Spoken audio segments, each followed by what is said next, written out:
안녕하세요. 저는 20대 모든 순간을 함께했던 남자와 행복한 앞날을 꿈꾸며 결혼했다가 그것이 제 인생 말아먹는 길이란 걸 깨닫고 도망친 돌싱녀입니다. 앞으로 살아갈 날에 비하면 아무것도 아닌 그 10년이 뭐라고 그렇게 참고 살았는지. 지금 생각하면 한심하긴 하지만 그 순간에는 참다 보면 좋은 날이 꼭 찾아올 거라 믿어 의심치 않았었어요. 하지만 결과적으론 저는 이혼을 하게 되었고 이렇게 사연까지 쓰게 되었네요. 그러면 제가 이혼을 하게 된 사연 한번 들어보실래요? 저와 남편은 앞서 말씀드린 대로 10년 가까이 만난 장수 커플이었어요. 대학교 때부터 만난 저희는 오래 만나와서인지 양쪽 집에도 서로 왕래하며 서로의 부모님은 물론 형제 자매까지도 가까이하며 잘 지내곤 했죠. 저희는 각자 취업하고 30대가 되던 해에 결혼하게 되었고 양갓집에서도 큰 반대 없이 결혼을 허락해 주셨죠. 시댁은 친정에 비해 부유한 편은 아니었는데 시부가 퇴직하며 투자를 잘못하는 바람에 집도 팔고 전세살이 하고 있었고 그나마 노후 자금으로 조금 빼놓은 것이 시댁 재산의 전부였어요. 그런 시댁과는 달리 친정엔 물려받은 재산이 있었어요. 아빠가 미리 투자 목적으로 사둔 건물이 많이 오르기도 했고 공실도 없이 세도 꽤 받던 터라 생활 걱정은커녕 일을 하지 않아도 따로 모이는 돈도 있으니 이 정도면 꽤 사는 정도였죠. 이러한 집안 차이에도 부모님은 괜찮다며 두 사람만 잘 살면 된다며 저희의 결혼을 지지해 주셨죠.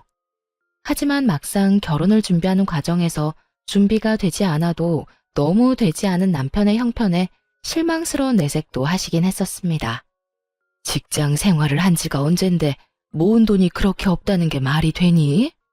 동훈이 집이야 아버지가 그렇게 되시면서 힘들어졌다고 쳐도 동훈이는 직장 생활을 하면서 어느 정도는 모아뒀을 거라 생각했는데 이건 거의 없는 거나 마찬가지지 않니? 이래서 살림살이도 못 사겠네.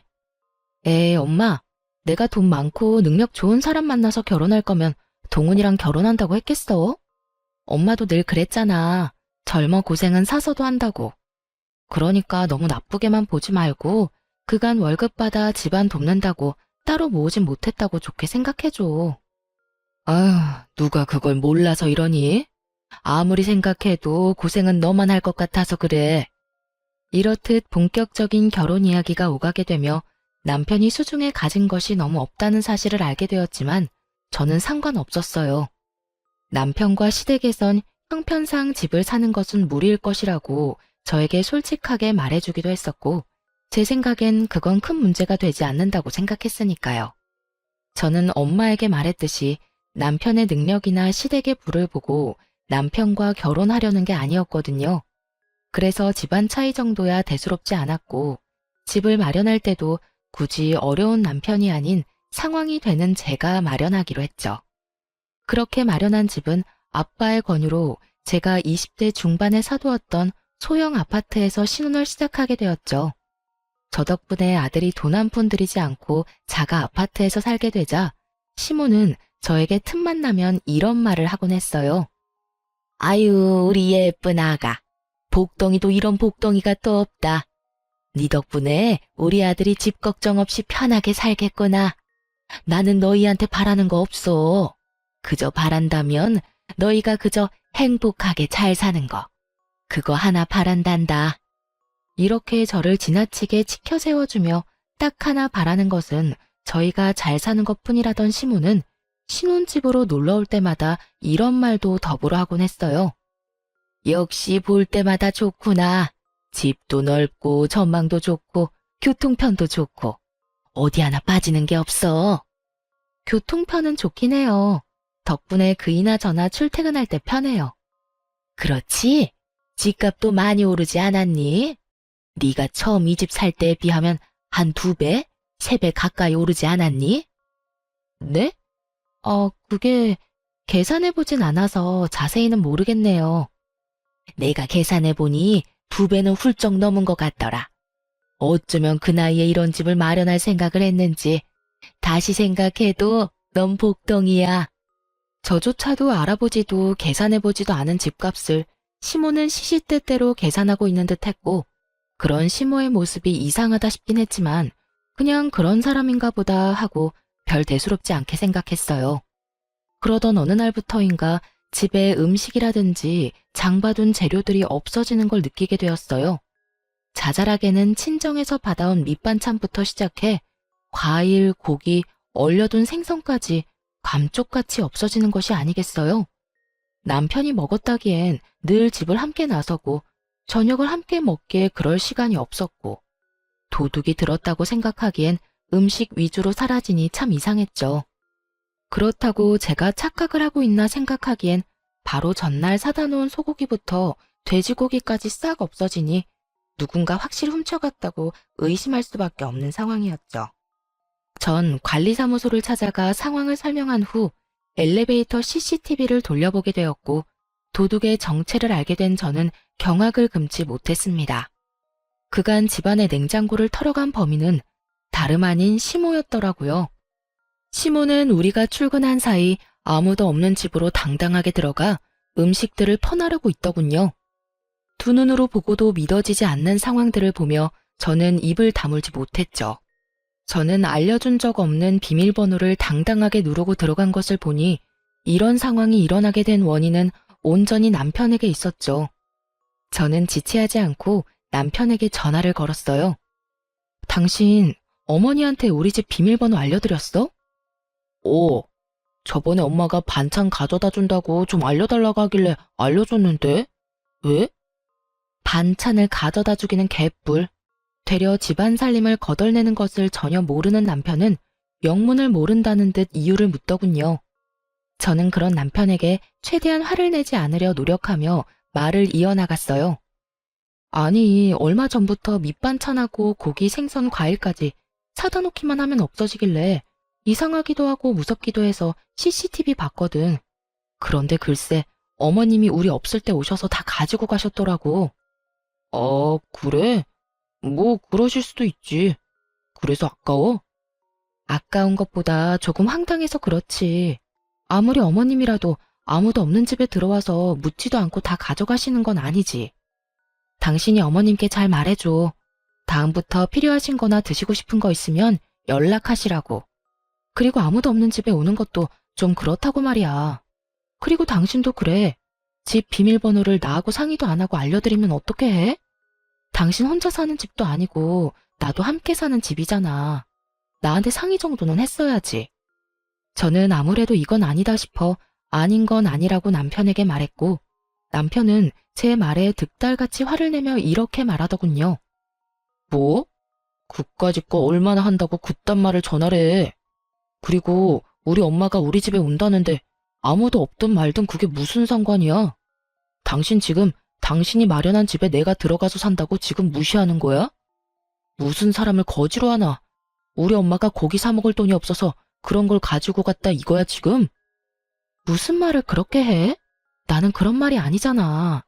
아무리 어머님이라고 해도 우리 집에 그렇게 맘대로 왔다 갔다 하는 건 아니니까 잘 전해달라는 말이잖아. 음식도 어머님이 돈이 없어서 그렇다는 게 아니라 나도 다 필요해서 사다 놓은 건데 어머님이 그렇게 말도 안 하고 가지고 가면 내 입장에선 곤란하다고 말하는 거야. 왜 이런 말을 집 이야기로 받아들여? 당신 지금 너무 베베 꼬인 거 알지? 됐고. 당신 말대로 집에 아무도 없을 때 오지 말라고 할 테니까 끊어. 나 일해야 해. 지금 화내야 할 사람이 누구인데 누가 화를 내는 것인지 모르겠더라고요. 상의 한마디도 없이 집 비밀번호를 알려준 것도 화가 머리끝까지 날 일인데 자신의 엄마가 집 냉장고를 털어갔다는 이야기를 듣고도 저에게 저리도 당당할 수가 있는지 도저히 이해되지 않기도 했고요. 남편의 적반하장인 태도에 저 역시 화가 더욱 끓어올랐고 남편이 돌아오면 진지하게 이야기를 나눠봐야겠다고 생각하고 있었어요. 그런데 막상 퇴근하고 돌아온 남편은 통화할 때와는 전혀 다른 모습으로 저에게 사과를 하기 시작하더군요. 여보, 아까는 내가 미안해. 회사에서 좀 안 좋은 일이 있었는데 당신한테 그런 말까지 들으니까 괜한 자격지심에 말이 나쁘게 나가버렸어. 우리 엄마가 잘못한 일이 분명한데 내가 미안해. 그리고 비밀번호도 당신한테 아무 말도 하지 않고 알려줘서 미안. 나는 그냥 엄마가 반찬 만들어서 냉장에 넣어두고 간다고 하니까 대수롭지 않게 생각하고 그냥 알려줬던 거지 다른 뜻은 없었어. 저렇게 저자세로 나오니 잔뜩 화가 났던 마음이 조금 풀리더군요. 무엇보다 회사에 있는 사람한테 전화로 그런 이야기를 했다는 것이 마음에 걸리기도 했고요. 여보, 당신 마음 잘 알겠어. 나도 당신 회사에 있는 시간에 집안일로 전화해서 미안해. 앞으론 이런 일로 얼굴 붉히는 일 없도록 신경 써줘. 나도 다른 건 몰라도 회사에 있을 땐 이런 일로 전화하진 않을 테니까. 알겠어. 엄마한테 앞으로 집에 마음대로 오는 건 자제해달라고 좋게 이야기할게. 당신 곤란하지 않도록 잘 이야기할 테니까 이제 걱정하지 마. 이 사건 이후 남편이 말을 잘하긴 했는지 시모가 아무도 없는 집에 오는 일은 없었어요. 그런데 주말처럼 우리가 쉬고 있을 때 집으로 오는 날이 잦아졌고 그럴 때마다 음식을 대신해 아예 다른 걸 사달라고 부탁하더군요. 어느 날은 누가 봐도 티나게 억지 장기침을 하더니 공기청정기가 없어 그렇다며 하루 종일 기침을 해대는 바람에 공기청정기를 사드렸고 어느 날은 우리 집 TV가 크고 좋다고 하며 하루 종일 TV 타령을 하는 바람에 남편이 결국 TV를 바꿔준다고 하고 나서야 집으로 돌아가더군요. 무슨 5살짜리 애도 아니고 갖고 싶다고 떼쓰는 모양새와 다름이 없었고 올 때마다 한두 푼짜리도 아닌 가전제품들을 뜯어내니 시모의 방문이 무서울 지경이더군요. 그렇다고 해서 딱 잘라 안 된다고 하기에도 좀 그런 상황이었고요. 하지만 어느 날은 또 집으로 놀러와 세탁실에 있는 세탁기와 건조기를 만지며 참 좋다고 하는데 정말 이건 아니다 싶더군요. 저희 부부가 무슨 억대 연봉을 받는 사람들도 아니고 이때껏 마련해드린 것들도 할부가 갚아나가느라 힘든 지경인데 세탁기와 건조기가 말이나 되는 상황이냐고요. 시모는 저의 예상대로 온종일 세탁기와 건조기 타령을 해댔고 남편은 당장이라도 사줄 요량으로 시모의 말에 맞장구를 치고 있더군요. 저는 그 두 사람을 막아야만 했고 결심이 선 저는 두 사람 앞에 앉아 이렇게 말했습니다. 세탁기, 건조기 있으면 좋지. 여보, 들어보니 어머님이 갖고 싶어 하는 것 같은데 장만해드려.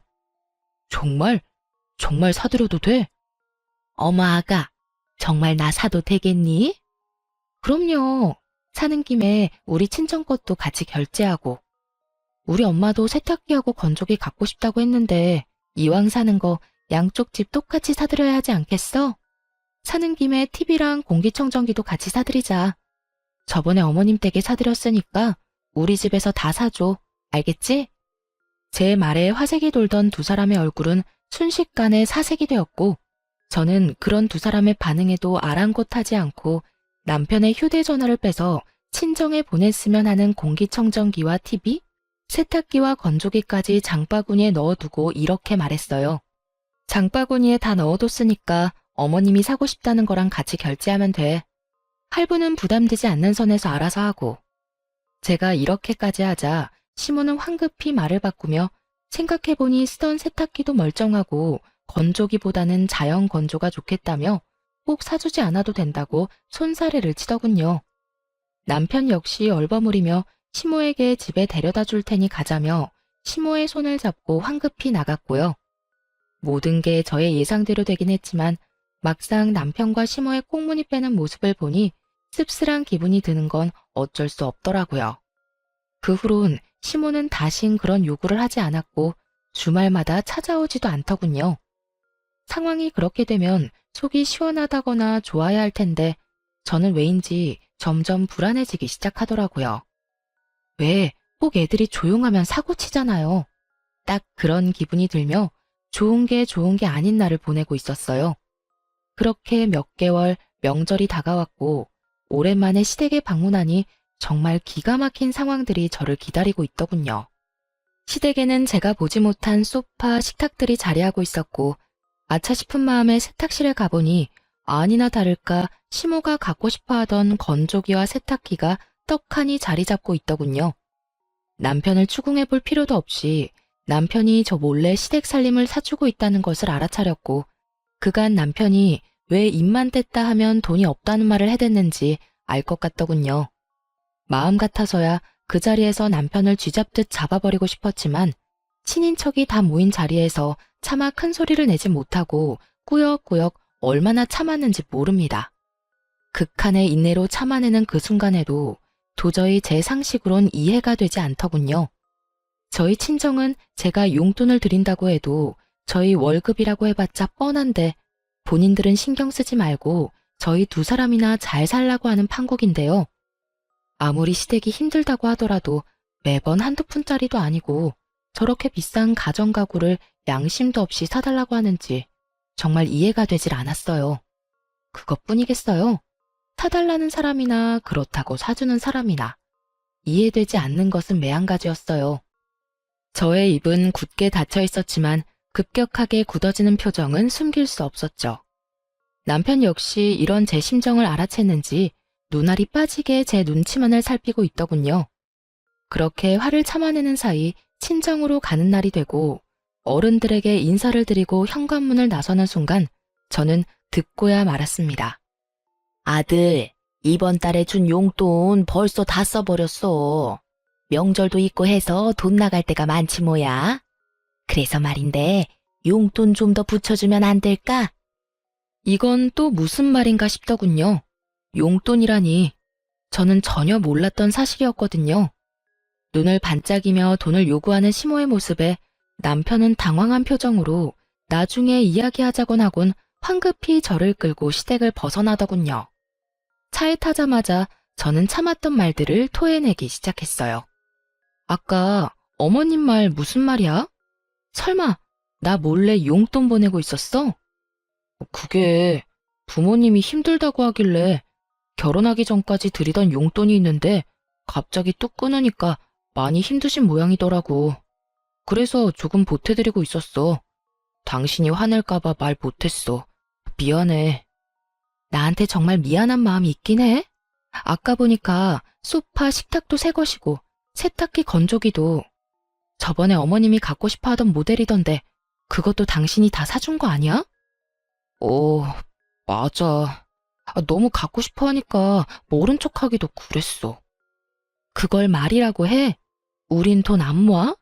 우리가 무슨 억대 연봉 받는 사람들도 아니고 그렇게 버는 족족 시댁에 다 갖다 바치면 우리는 언제 모아서 언제 애를 낳아? 당신이 번 돈으로 당신 집 돕는 것까지 잘못됐다는 게 아니잖아. 적당히 해야지 적당히. 가전, 가구 다 카드로 샀을 거고 그 할부 갚아나가면서 용돈까지 주면 당신 월급에서 남는 게 있긴 해? 이래서 돈 관리는 따로 하자고 그랬어? 저는 참았던 울분을 쏟아냈고 남편은 입 꼭 다물고 반성을 해도 모자란 판국에 저에게 더욱 화를 내기 시작하더군요. 아니, 넌 우리 집이 불쌍하지도 않냐?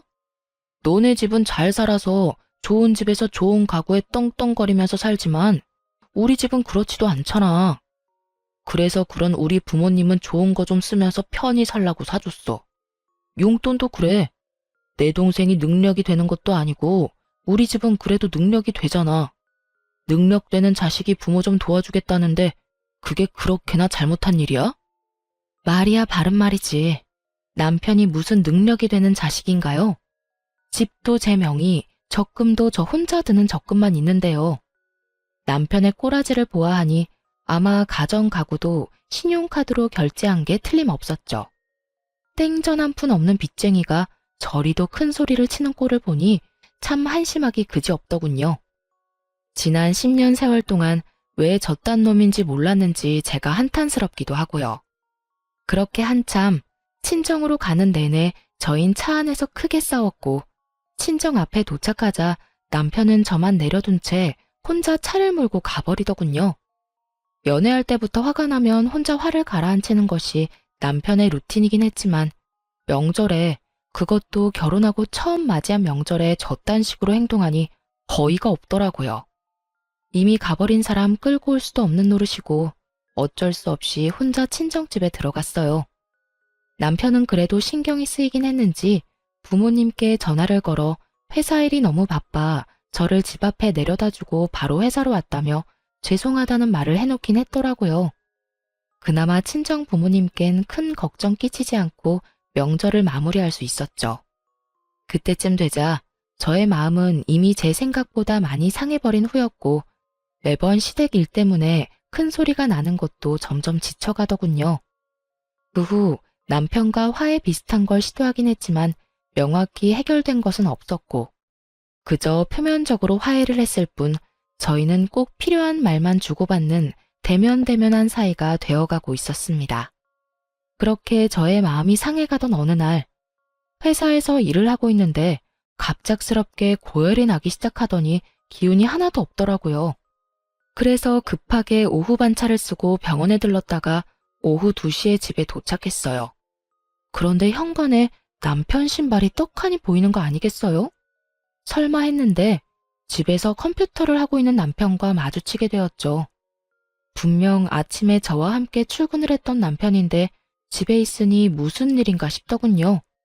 처음엔 저처럼 몸이 좋지 않은가 싶기도 했지만 저를 발견하고 화들짝 놀라는 남편의 모습에 수상함을 느끼고 남편을 추궁하기 시작했죠.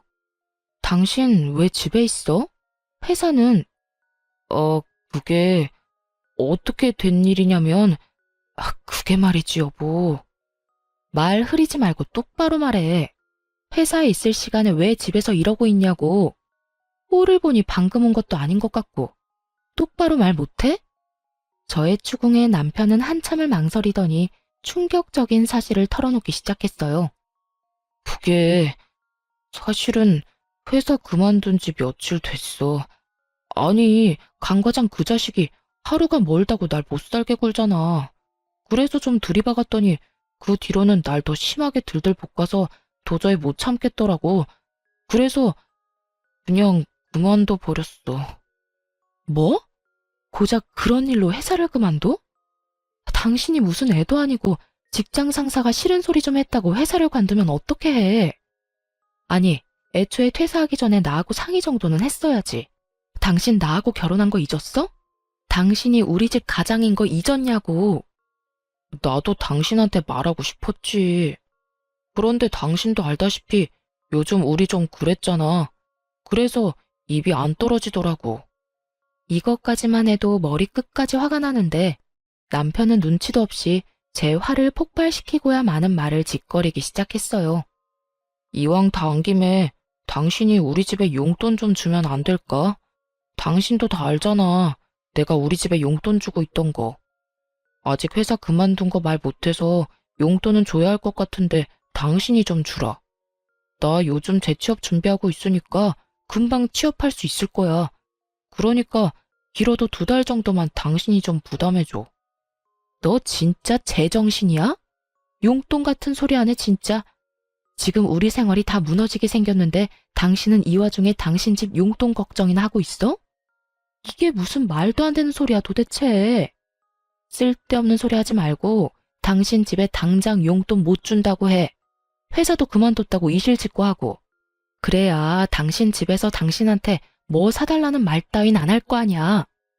저는 결국 폭발하고야 말았고 남편은 그렇게까지 화를 내는 저를 처음 봤었기에 고개를 푹 숙이고 작은 목소리로 이렇게 말하더군요. 알겠어. 당신 뜻대로 할게. 그런데 우리 집에 말하는 건 조금만 기다려줘. 정말 입이 안 떨어져서 그래. 조만간 꼭 말할게. 꼭 말해. 알겠어? 그리고 퇴직금 받았지? 그거 다 내놔. 당신한테 뒀다간 그거마저도 어디에 어떻게 쓸지 믿을 수가 없으니까. 알겠어. 정말 이때쯤엔 이혼하고 싶은 마음이야 굴뚝이었지만 그간 함께한 세월이 뭔지. 남편이 힘든 시기에 이 사람을 버린다는 것이 생각처럼 쉽지 않았고 무엇보다 그때까진 남편을 사랑하는 마음이 남아 이런 힘든 시기도 다 지나겠지 하며 애써 이혼에 대한 마음을 억눌렀죠. 그나마 다행인 것은 남편은 퇴직금의 일부로 카드값을 다 갚은 뒤였고 남은 퇴직금으로 한동안은 생활이 가능했던 터라 남편이 자신이 뱉은 대로 빨리 취업만 한다면 큰 어려움이 없는 상황이었죠. 물론 남편도 많이 반성한 것 같고 앞으론 상황이 점점 나아질 거라 믿었고요. 하지만 이런 저의 예상은 심으로 인해 산산조각이 나고 말았습니다. 남편의 용돈이 끊어지자 시모는 저에게 득달같이 연락을 하더군요. 아가, 혹시 바쁘니? 조금 바쁘긴 한데 잠시 통화할 시간은 돼요. 왜 그러세요? 무슨 일 있으세요? 그게 아범이 주던 용돈이 끊겨서 말이다. 들어보니 네가 돈 관리하기 시작했다고 하던데 우리한테 주던 용돈 좀 입금해 다오. 어머님, 저희도 요즘 생활 힘들어요. 그래서 드리는 말씀인데 한동안은 용돈 못 드려요. 뭐? 용돈을 못 줘? 너희가 한 달에 버는 돈이 얼만데 그까짓 돈 몇 푼이나 된다고 그걸 못 준다고 쪼잔하게구니? 그러지 말고 좀 붙여주렴. 말이야 바른 말이라고. 그게 다 네 돈이니? 내 아들 돈이지 않니?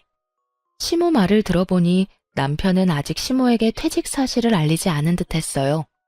당장이라도 남편이 백수라는 걸 알려버릴까 싶기도 했지만 남편의 부탁도 있고 해서 그저 안 된다고 딱 잘라 말하곤 전화를 끊어버렸습니다.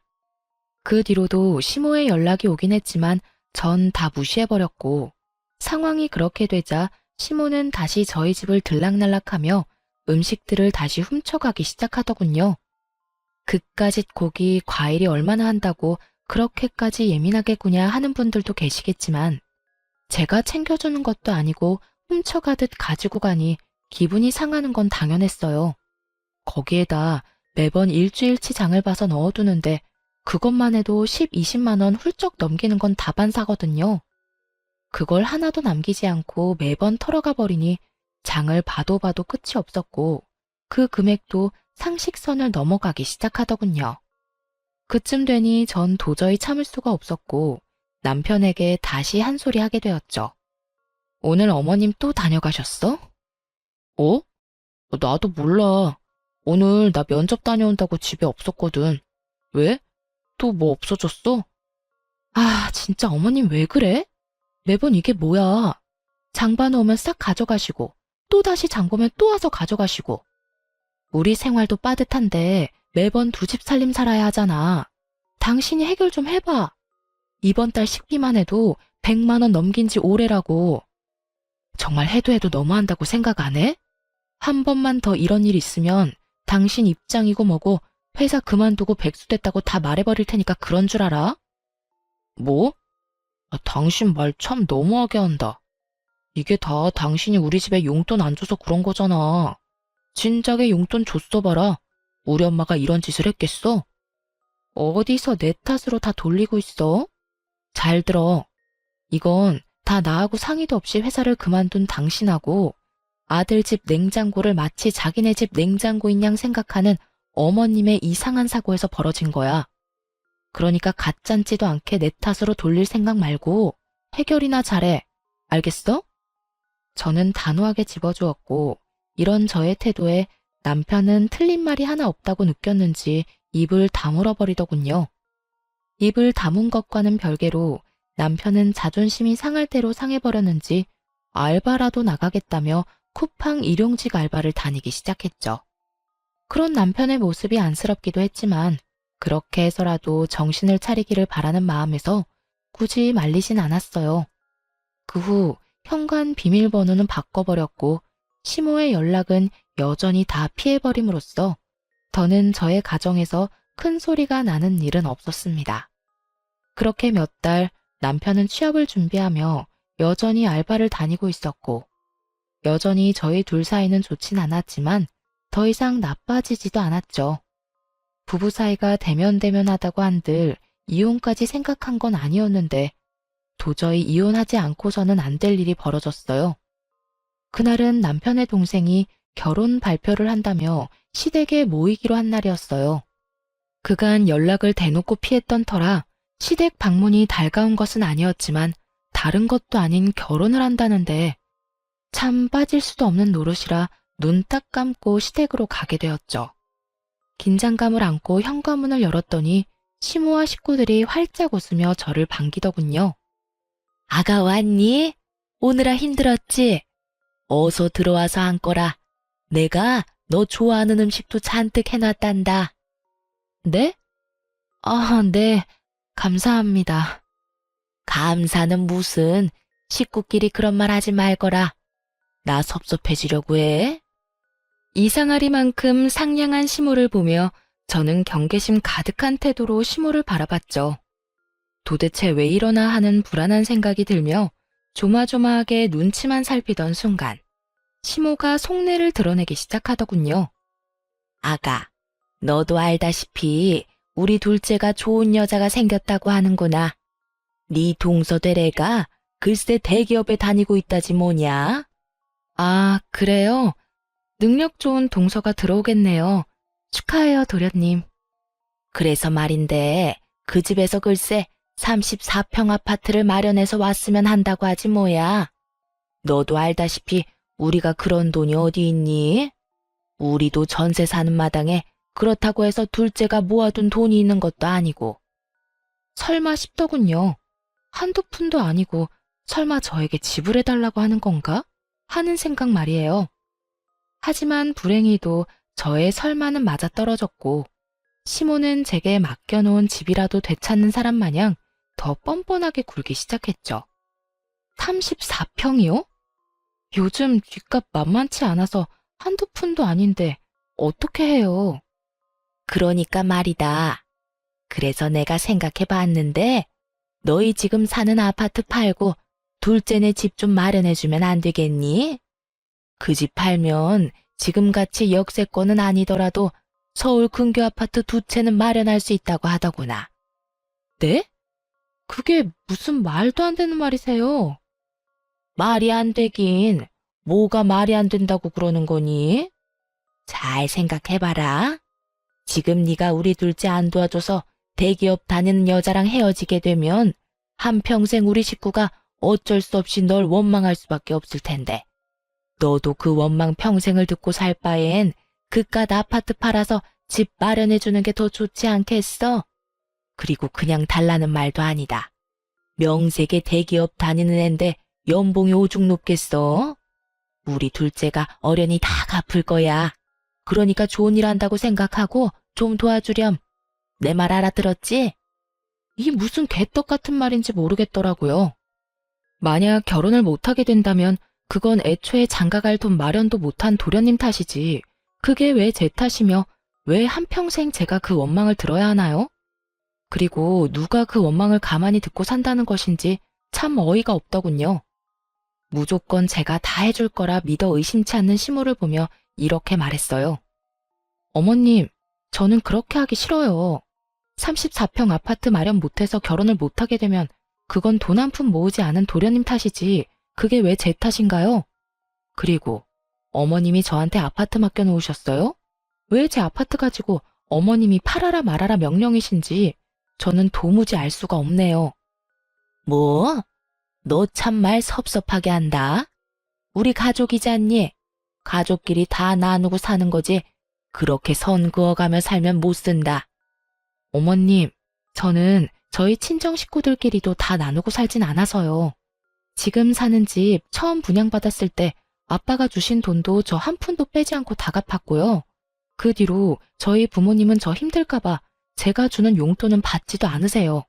그런데 제가 왜 친정에도 주지 않는 도움을 시댁에 줘야 하는지 모르겠네요. 그래서 정말 못 도와준다, 이 말이니? 네, 저는 절대로 못 도와드려요.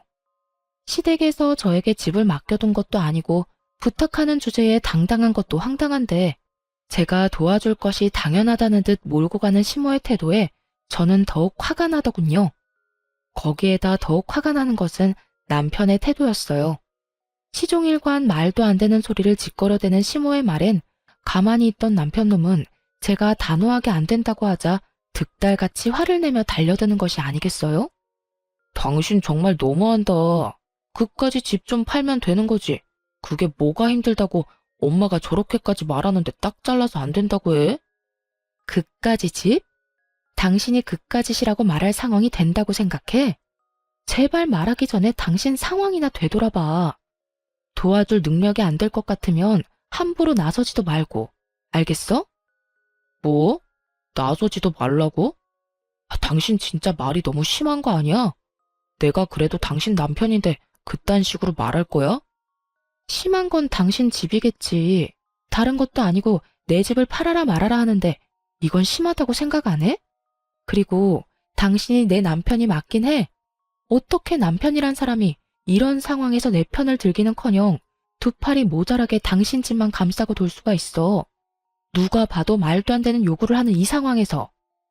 저와 남편은 시댁 식구가 있는 앞에서 언성을 높이며 싸우기 시작했고, 그런 저를 보던 시모는 저에게 삿대질하며 소리를 지르기 시작했어요. 이런 너같이 버릇없는 년은 생전 처음 본다. 여기가 어디라고 감히 내 아들한테 그딴 식으로 말하는 것도 모자라 고함을 질러대? 니까짓 게 뭐라고 내 아들한테 그딴 식으로 구냐 이 말이다. 년이라니요. 제가 뭘 잘못했다고 욕까지 들어먹어야 하나요? 욕먹을만 하니까 욕먹는 거겠지. 내가 미쳤다고 멀쩡한 사람한테 욕이나 하겠어? 하여튼 다 됐고 나는 너같이 막 되먹은 며느리는 필요 없으니 당장 내 아들하고 헤어져. 시모의 입에선 결국 헤어지라는 말이 나오고 있었고, 헤어지라고 하면 제가 겁이라도 먹을 거라 생각했는지 의기양양한 표정으로 저를 바라보고 있더군요. 거기에다 남편 놈까지 합세해 저를 협박하기 시작하는데 속이 참 답답하더라고요. 그래, 엄마 말이 다 맞아. 나도 당신같이 가족 도울 줄 모르고 자기 입속밖에 모르는 이기적인 여자랑은 더는 못 살겠으니까 이혼하자. 이 난장판인 상황에서 남편의 말을 듣는데 제 머리가 오히려 맑아졌다면 여러분은 믿기세요? 무슨 부귀영화를 누리겠다고 왜 바보같이 이 거지 같은 상황을 참고 또 참으며 이혼만은 절대 안 된다고 생각했는지. 저 자신이 이해되지 않음과 동시에 한탄스러워지더군요. 생각이 빠르게 정리되고 나니 이혼을 협박이라고 하는 두 사람이 더욱 어이가 없어졌고 팔짱까지 끼고 어때? 겁나지? 라는 표정으로 바라보는 두 사람에게 아주 속 시원하게 답해줬죠. 네, 어머님 뜻대로 할게요. 그래, 우리 이혼하자. 그까짓 이혼하면 되지 뭐. 그까짓 게 뭐라고 이때까지 참았는지 참. 더는 나도 참기도 싫고 매번 당신 집 때문에 싸우는 것도 지긋지긋하던 참이었어. 그나마 당신하고 지낸 세월이 있어서 참았는데 이젠 그것도 힘들다. 그러니까 당신 말대로 이혼하자 우리. 저는 더는 화도 내지 않았고 거의 체념한 듯 말을 했고 그런 제 말에서 진심이란 걸 느꼈는지 남편은 말까지 더듬으며 저에게 되묻더군요. 당신 정말 나하고 이혼할 거야? 이혼할 수 있어? 남편의 입장에선 어찌 보면 당연한 반응이었겠죠. 제 집을 팔아 자기 동생에게 집을 사줄 요량으로 던진 마지막 카드였을 텐데 그 카드를 진심으로 받아버렸으니 놀라기도 당황스럽기도 했겠죠. 하지만 전 그 어느 때보다 진심이었고 저의 진심을 물어보는 남편의 눈을 똑바로 바라보며 이렇게 말해주었어요. 나 당신하고 이혼할 수 있어. 당신도 알잖아. 나 허튼 소리 하는 사람 아니라는 거. 특히나 이혼같이 중요한 문제는 더욱 그렇고. 남편의 저의 확고한 대답에 이건 아니라는 표정으로 고개를 숙였고 그런 저를 보며 시모는 기가 찬다는 듯 헛웃음을 뱉어내더군요. 참 차라리 잘 됐어. 집 있는 게 무슨 유세라고 콧대 높게 구는 꼴이 보기 싫었는데 잘 됐지 뭐. 아들, 이참에 그냥 이혼해. 엄마는 정말 저런 며느리 싫다. 더는 꼴도 보기 싫어. 저 역시 어머님 꼴도 보기 싫었는데 참 잘 됐네요. 당신 들었지? 어머님 소원이라는데 질질 끌지 말고 깔끔하게 이혼해줘. 괜히 소송 같은 거에서 그렇지 않아도 없는 살림에 괜한 돈 쓰지 말고 말이야. 이거 봐라. 내가 이러니까 네가 싫다는 거야. 아들, 당장 이혼해. 당장 이혼하고 네 동생 집값은 네가 대출받아서 좀 보태주렴. 신용대출이라서 많이는 안 되겠지만 일부라도 네가 보태주면 네 동생 부담도 덜 되고 좋지 않겠니? 일단 그렇게라도 집부터 마련해서 결혼부터 시키고 다른 문제는 그 다음에 생각하자꾸나. 시모의 말을 듣고 있는데 저는 어이없어서 크게 웃어버렸어요. 자기 아들 상황이 어떤지도 모르면서 어쩌면 저렇게 머릿속에 꽃받칠 수 있을까 하는 마음에요. 아, 죄송해요. 지금 상황이 너무 웃겨서 저도 모르게 웃음이 다 났네요. 시모는 저를 미친 사람 마냥 쳐다봤고 남편은 제 입에서 어떤 말이 나올지 몰라 안절부절 못하고 저의 눈치만 살피고 있더군요. 넌 지금 이 상황이 웃기니? 네, 조금 많이요, 어머님. 지금 어떤 큰 계획을 세우고 있는지 알겠는데요. 아마 그렇게는 안 될 거예요. 뭐? 그게 무슨 소리야? 어머님 그 잘나신 아들이요. 회사 과장이 싫은 소리 좀 했다고 회사 때려치우고 백수된 지 오래됐어요. 아, 일용직 알바라도 나가고 있으니 백수는 아닌가? 뭐라고? 너 그게 사실이야? 시모는 인상을 잔뜩 구기며 남편에게 물었고 남편은 한숨을 크게 내쉬며 모든 사실을 털어놓았어요. 어쩌다 보니 그렇게 됐어. 그러면 우리 둘째 집은? 결혼은? 넌 왜 진작 엄마한테 아무 말도 안 한 거야? 아니, 그리고 회사까지 그만둔 마당에 넌 뭘 믿고 이혼을 하자고 말한 거야? 그거야. 엄마가 먼저 헤어지라고 하니까 나도 홧김에 그런 거지. 그리고 누가 진짜 이혼하자고 할 줄 알았나? 그야말로 오합지졸이 따로 없더군요. 한심해서 저를 몰아세울 때는 언제고 이젠 서로 잘못했다고 따지고 드는 꼴이라니. 정말 볼만하더라고요. 그렇게 한참을 옥신각신하던 두 사람은 아무리 생각해도 제가 가진 집밖에 답이 없다 싶었는지 제 눈치를 급하게 살피기 시작했고 구질구질하게 매달리기 전에 전 최후의 한 방을 날려버렸습니다. 이제 와서 제 눈치 살펴도 소용없고요. 저 사람이 일용직으로 일하는 회사가 그래도 큰 회사니까 대출이라도 알아보세요. 일용직이라 원하시는 만큼 금액이 나올지는 모르겠지만요. 그럼 저는 가볼게요.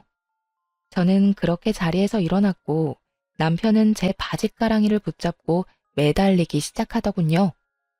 여보, 이렇게 가면 어떻게 해? 우리가 함께한 세월이 얼만데 정말 이렇게 헤어질 거야? 너 치매 걸렸니? 먼저 이혼 이야기 꺼낸 건 내가 아니라 너야. 난 네가 하자고 하니까 알겠다고 했을 뿐이고. 그거야, 당신도 잘 알잖아.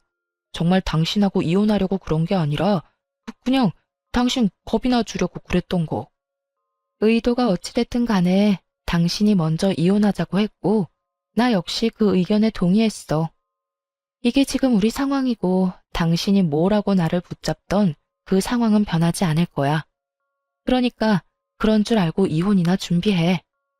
저는 끝까지 매달리는 남편을 매몰차게 뿌리치고 집으로 돌아와 버렸고 집으로 돌아오자마자 남편의 짐을 킥으로 시댁에 보내버렸어요. 짐을 싸는 순간 지난 10년의 세월이 떠올라 얼마나 울었는지 모릅니다. 결혼 생활이 거지 같았기에 그렇지 연애하는 내내 참 행복했거든요. 그 행복하던 모든 순간도 결국 이혼이란 이름 아래 다신 떠올리기도 싫은 기억이 되어버렸지만요.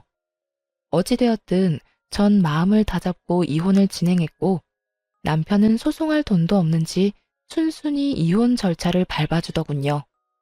이혼을 하며 위자료는 많이 받진 못했지만 그때라도 그 구렁텅이에서 빠져나왔다는 것을 위안 삼기로 했습니다.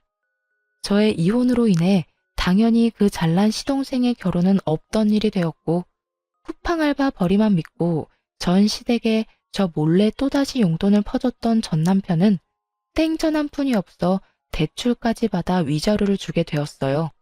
그 덕에 오갈 데도 없는 빚쟁이 신세가 되어 전 시댁으로 돌아가게 되었고요. 이혼이 확정되던 날 전 시모가 다 죽어가는 목소리로 전화가 왔더군요. 무슨 일이세요? 더는 통화할 일 없는 것 같은데요. 아가, 그러지 말고 다시 한번 생각해보면 안 되겠니? 이제 와서 생각해보니 내가 도대체 무슨 짓을 했는가 싶더구나. 너 같은 복덩이한테 내가 감사한 줄도 모르고 그간 너무 심했다 싶어. 왜요? 백수의 빚쟁이까지 된 아들 데리고 살려니까 앞날이 캄캄하세요? 그래서 이제 와서 저한테 이렇게 용서를 구하시는 거예요? 뭐 그래서 그런 게 아니라 너희 둘 서로 많이 사랑했지 않니? 괜히 내가 너희 사이를 갈라놓은 것 같아서 마음이 편치 않아서 그래. 그러니까 다시 한 번만 생각해보면 안 되겠니? 내가 이렇게 용서를 구하마. 전 시모는 떨리는 목소리로 잘못을 뉘우쳤다며 제발 한 번만 용서해달라고 굽신거렸어요. 더는 대꾸할 가치도 없다고 느낀 저는 그대로 전화를 끊어버렸고요. 끊어버린 후에 바로 차단까지 해버렸어요. 그 후론 연락이 닿는 일은 없었고 전 남편도 저를 찾아오거나 하진 않더군요. 그렇게 질기고도 구질구질한 인연이 끝난 후 저는 누구보다 잘 지내고 있습니다.